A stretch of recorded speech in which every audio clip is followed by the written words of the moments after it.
किसी वैद्युत द्विध्रुव के कारण निरक्षीय स्थिति में विभव का व्यंजक, ये क्वेश्चन 3 मार्क्स में भी हो सकता है, 5 मार्क्स में भी हो सकता है। तो निरक्षीय स्थिति क्या होती है ना, इसको हम बोलते हैं ब्रॉड साइड आर्म पोजीशन। तो निरक्षीय स्थिति में क्या होता है इसको देखना है और फिर हमें निकालना उसमें विभव का व्यंजक। बहुत आसान है। और विद्युत द्विध्रुव के कारण, तो एग्जाम में जब क्वेश्चन आएगा तो ऐसा लिखा रहेगा इलेक्ट्रिक डाइपोल या विद्युत द्विध्रुव के कारण निरक्षीय स्थिति में विभव का व्यंजक ज्ञात करो। तो आपको ये देखना है कि आपको सबसे पहले एक विद्युत द्विध्रुव ले लेना चाहिए। ये जैसे सपोज ये यहां से लेकर यहां तक ये वाला जो है ये मैंने ले लिया एक विद्युत द्विध्रुव, ये आपका ए भी एक विद्युत द्विध्रुव हो गया। और ए पर मैंने लिया है प्लस क्यू आवेश, बी पर मैंने लिया है माइनस क्यू आवेश। तो ये भी एक विद्युत द्विध्रुव हो गया जिसमें ए पर प्लस क्यू, बी पर माइनस क्यू, और ये दोनों आवेशों के बीच की दूरी है 2a। ठीक है। तो जब भी हम ये कहते हैं कि ए बी एक विद्युत द्विध्रुव है, तो मैंने पिछले वीडियो में अक्षीय स्थिति में भी बताया था आपको कि जब ए बी एक विद्युत द्विध्रुव आप बोलते हैं तो आपको बोलना चाहिए ए पर प्लस क्यू आवेश है, बी पर माइनस क्यू आवेश है और दोनों के बीच की दूरी 2a है। ओके। अब निरक्षीय स्थिति, तो निरक्षीय स्थिति क्या होती है? निरक्षीय स्थिति में क्या होता है कि जिस बिंदु पर आपको तीव्रता निकालनी है वो बिंदु देखिए यहां रहता है, इस जगह। मतलब वो क्या होता है कि ये जो द्विध्रुव आप लेते हैं इस द्विध्रुव के लंबार्धक पर स्थित होता है। मतलब जैसे आप इसको बीचों बीच में से एक लंब रेखा खींच दीजिएगा तो ये पॉइंट जो है ये यहां आपका आ जाएगा पॉइंट P, और इस बिंदु P पर हमको क्या निकालना है? विभव निकालना है। तो निरक्षीय स्थिति का मतलब है कि जिस बिंदु पर भी हमें विभव या विद्युत क्षेत्र की तीव्रता निकालनी होती है वो द्विध्रुव के लंबार्धक पर होता है। मतलब आप इस विद्युत द्विध्रुव के मध्य बिंदु को लेना। ठीक है। लोकेशन तो देना पड़ेगी ना, वो कहां है, तो इसका आपने मध्य बिंदु लिया। सपोज ये मध्य बिंदु आपने ले लिया, इसका O मध्य बिंदु लिया, मतलब ये वाली डिस्टेंस हो गई आपकी A, O से A तक की दूरी A हो गई और O से B तक की दूरी भी A हो गई। और इसके मध्य बिंदु O से कितनी दूरी पर? तो आपने कहा कि इसके मध्य बिंदु O से आप यहां दूरी ले रहे हैं R दूरी पर। ये R दूरी आपने ले ली कि R दूरी पर कोई बिंदु P है और इस P पर हमें विभव का मान ज्ञात करना है। तो आप देखेंगे आपने जो अभी तक काम किया वो क्या किया? आपने कहा A भी एक विद्युत द्विध्रुव है, फिर आपने कहा A पर प्लस क्यू आवेश है, फिर आपने कहा B पर माइनस क्यू आवेश है, फिर आपने कहा दोनों के बीच की दूरी 2a है। तो ये विद्युत द्विध्रुव की बात पूरी हो गई कि विद्युत द्विध्रुव या इलेक्ट्रिक डाइपोल क्या होता है कि दो विपरीत प्रकार के आवेश होते हैं, एक प्लस एक माइनस, और वो न्यूनतम दूरी पर रखे होते हैं। तो ये आपका हो गया। और एक आदर्श द्विध्रुव का आकार नगण्य माना जाता है, मतलब ये दूरी बहुत छोटी होती है। तो ये भी एक विद्युत द्विध्रुव है। तो जैसे ही आपसे एग्जाम में आता है कि किसी विद्युत द्विध्रुव के कारण निरक्षीय स्थिति में विभव निकालो, तो आप सबसे पहले विद्युत द्विध्रुव के बारे में ही बताइएगा कि माना ए भी एक विद्युत द्विध्रुव है, ए पर प्लस क्यू आवेश है, बी पर माइनस क्यू आवेश है और दोनों के बीच की दूरी 2a है। ये एग्जाम में थ्योरी के अंदर आपको लिखना है। अब फिर आपको कहा गया कि निरक्षीय स्थिति में विभव निकालो, तो आप बताना कि निरक्षीय स्थिति का मतलब यह है कि वो जो पॉइंट है जिस पॉइंट पर आपको विभव निकालना है वो इसके मध्य बिंदु से इस तरीके से ये यहां कहीं होगा। तो इसके मध्य बिंदु से मतलब इधर की दूरी a, इधर की दूरी भी a, और इसके मध्य बिंदु से सपोज कितनी दूरी पर? r दूरी पर कोई बिंदु P है और इस बिंदु P पर हमको विभव का मान ज्ञात करना है। ऐसे ही विद्युत क्षेत्र की तीव्रता में भी हम करते हैं कि P पर निरक्षीय स्थिति में भी ऐसा ही विद्युत क्षेत्र की तीव्रता में भी करते हैं। तो चलिए अभी आपको विभव निकालना, तो विभव की बात कर रहे हैं कि इसके मध्य बिंदु O से R दूरी पर कौन सी स्थिति में? निरक्षीय स्थिति में हमें क्या निकालना है? इस बिंदु P पर विभव निकालना है।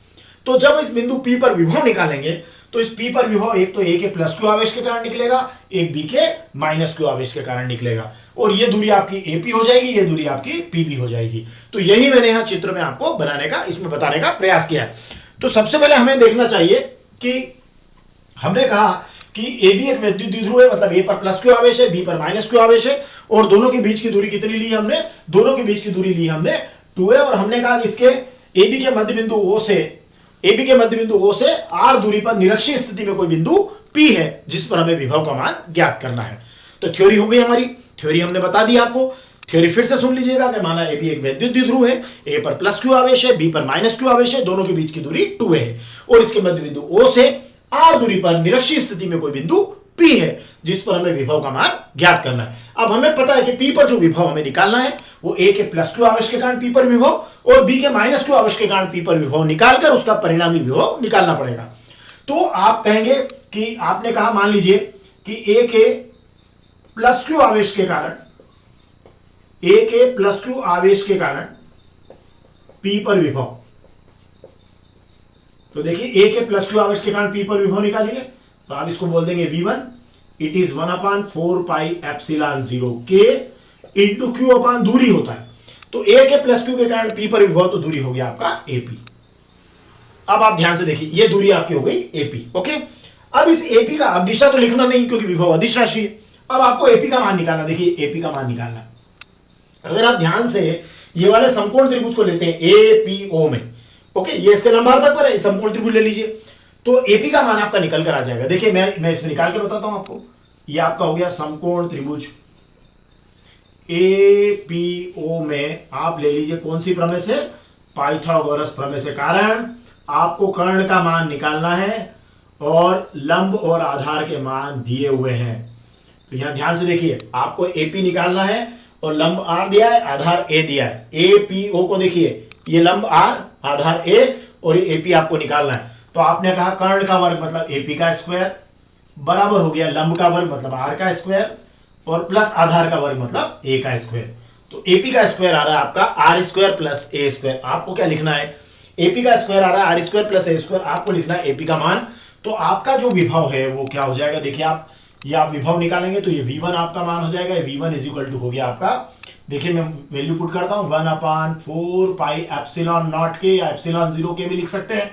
वायु निर्वात के लिए बाद में आप के बराबर 1 भी कर सकते हैं, क्योंकि के माध्यम का क्या है, परावैद्युतांक है। अब क्यू अपान एपी की वैल्यू रखना है, तो देखिए एपी स्क्वायर का मान है R square plus A square. तो यहां से अगर आप यहां करके वर्गमूल लेते हैं और एपी निकालते हैं तो ये हो जाता है under root R square plus A square. बहुत लोग इसको R square plus A square की होल पावर 1/2 भी लिखते हैं, तो आप ऐसा भी कर सकते हैं, इसको 1/2 भी लिख सकते हैं, या under root R square plus A square, आप इसको चलने दीजिए, कोई दिक्कत नहीं है। यहां पर यह हो गई आपकी इक्वेशन नंबर 1। अब जैसा आपने ए के प्लस क्यू के कारण करा है, वैसा ही आप बी के माइनस क्यू आवेश के कारण कीजिए। तो देखिए आप बी के माइनस क्यू आवेश के कारण पी पर विभव, ठीक है, पी पर विभव। अब इस बार आप क्या करेंगे, पी पर विभव को v1 की बजाय आपकी बार मान लीजिए v2, वही 1/4πε0 के, और आवेश तो आपकी बार क्या है, माइनस क्यू, क्योंकि अदिश राशि है, आप यहाँ चार्ज को उसके साइन के साथ लिखेंगे माइनस क्यू, और बी के माइनस क्यू के कारण पी पर विभव है, तो बीपी या पीबी जो भी आप लिखना चाहे वो आप लिख दीजिए। अब आपका पीबी या बीपी का मान देखिए, फिर से इस बार समकोण त्रिभुज क्या बन गया आपका, देखिए यहाँ पर आपकी बार समकोण त्रिभुज कौन सा, आपका इस तरफ वाला समकोण त्रिभुज ले लीजिए। ये देखिए वही आपका लंब आर है, आधार ए है, वो का वही इधर भी है और वो भी इधर है, मतलब एपी और पीबी के मान तो आपके सेम आना है। पर अगर आप करके देखना चाहते हैं तो समकोण त्रिभुज आपका, आपने पिछली बार क्या लिया था एपीओ, इस बार आप ले लीजिए बीपीओ। मैं कौन सी प्रमेय से, पाइथागोरस प्रमेय से। चलिए अब वही पाइथागोरस प्रमेय लगा दीजिए। तो वही कर्ण का वर्ग मतलब किसका वर्ग है इस बार, बीपी का है पीबी का स्क्वायर, लंब वर्ग हो गया आपका आर स्क्वायर, और आधार वर्ग हो गया आपका ए स्क्वायर। तो यहां से वही आपका पीबी का जो मान आ रहा है वो आएगा under root R square plus A square, मतलब वही का वही मान यहां भी आया है। तो v2 की जो वैल्यू हो जाएगी वो आपकी हो जाएगी 1/4πε0 के into minus Q upon under root R square plus A square. ये आपकी इक्वेशन नंबर 2 हो गई। देखिए क्या हुआ, ए के प्लस क्यू आवेश के कारण जो वैल्यू आई है और बी के माइनस क्यू आवेश के कारण जो वैल्यू आई है उसमें केवल एक चिन्ह का फर्क है, यहां प्लस क्यू है और यहां माइनस क्यू है। अब अगर आप पी पर परिणामी विभव देते हैं तो, और ये वैल्यू सेम क्यों आई है, वैल्यू सेम इसलिए आई है कि दोनों ही त्रिभुज में, अगर आप ये पहला त्रिभुज ले लें दूसरा त्रिभुज ले लें, तो लंब भुजा आर है, आधार भुजा ए है, तो एपी निकालेंगे तो root R square plus A square होगा, बीपी निकालेंगे पीबी निकालेंगे वो भी root R square plus A square होगा। तो जो एपी का मान है वही आपका किसका मान है, पीबी या बीपी का मान है। केवल जो बदलाव आया वो यहाँ है कि ये प्लस क्यू आवेश के कारण है तो यहाँ प्लस क्यू है, और ये माइनस क्यू आवेश के कारण है तो यहाँ माइनस क्यू है। अब पी पर अगर आप परिणामी विभव या कुल विभव लेते हैं तो पी पर परिणामी विभव होगा v is equal to v1 plus v2, मतलब आपको इन दोनों को क्या करना है, जोड़ना है। तो देखिए ये v1 की वैल्यू समीकरण नंबर 1 से लिखिए 1/4πε0 के ε0 के into Q upon under root R square plus A square. Okay ये हो गया, प्लस अब आप किसकी वैल्यू लिखना चाह रहे हैं, v2 की लिखिए, तो ये हो गया 1/4πε0 के ε0 के minus Q upon under root R square plus A square. अब देखिए माइनस का चिन्ह यहां आ गया, तो ये आपका कुल मिलाकर दोनों कट जाएंगे और आपका निरक्षीय स्थिति में विभव का मान कितना हो जाएगा, 0 हो जाएगा, क्योंकि ये माइनस का जो साइन है उठ के यहां आएगा और ये दोनों आपस में एक दूसरे को कैंसिल कर देंगे। तो निरक्षीय स्थिति में किसी भी वैद्युत द्विध्रुव के कारण निरक्षीय स्थिति में विभव का मान क्या होता है? शून्य होता है। तो ये निरक्षीय स्थिति में आपके विभव का मान क्या हो गया? शून्य हो गया। हमने जो निरक्षीय स्थिति में विभव निकाला, किसी वैद्युत द्विध्रुव के कारण निरक्षीय स्थिति में जब हम विभव निकालते हैं तो हमें एक बात का खास तौर पर ध्यान रखना है। वो बात यह है कि हमको एक वैद्युत द्विध्रुव लेना है और उसी से हमें शुरुआत करना, अपनी थ्योरी उसी से लिखना शुरू करना है कि माना ए भी एक वैद्युत द्विध्रुव है, ए पर प्लस क्यू आवेश है, बी पर माइनस क्यू आवेश है और दोनों के बीच की दूरी 2a है।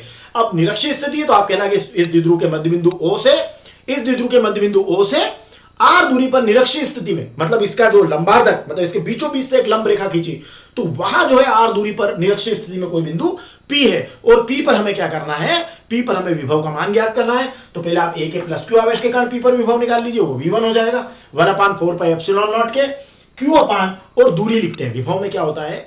विभव का जो फार्मूला होता है वो होता है 1/4 पाई एप्सिलॉन 0 के एप्सिलॉन नॉट के q बटे दूरी, मतलब आवेश बटे दूरी होता है। तो यहाँ प्लस क्यू है और दूरी हो गई, ए के प्लस क्यू के कारण पी पर है तो एपी दूरी हो गई, क्यू बटे एपी। अब केवल एपी का मान रखना है आपको और वो पाइथागोरस प्रमेय से कारण निकल जाएगा।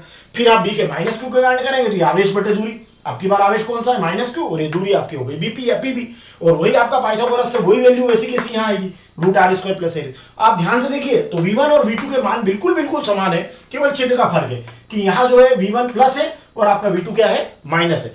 तो अब आप p पर परिणामी विभव v = v1 + v2 है ना, अदिश राशि है, सिंपली विभव जुड़ जाएंगे v1 + v2 और ये v1 और ये v2 और ये प्लस का साइन बीच में लगा दिया, ये माइनस होने का नहीं माइनस हुआ, दोनों संख्या सेम है, कटकर हो जाए 0। तो हमने कहा कि निरक्षीय स्थिति में किसी भी वैद्युत द्विध्रुव के कारण विभव का जो मान होता है वो 0 होता है। धन्यवाद।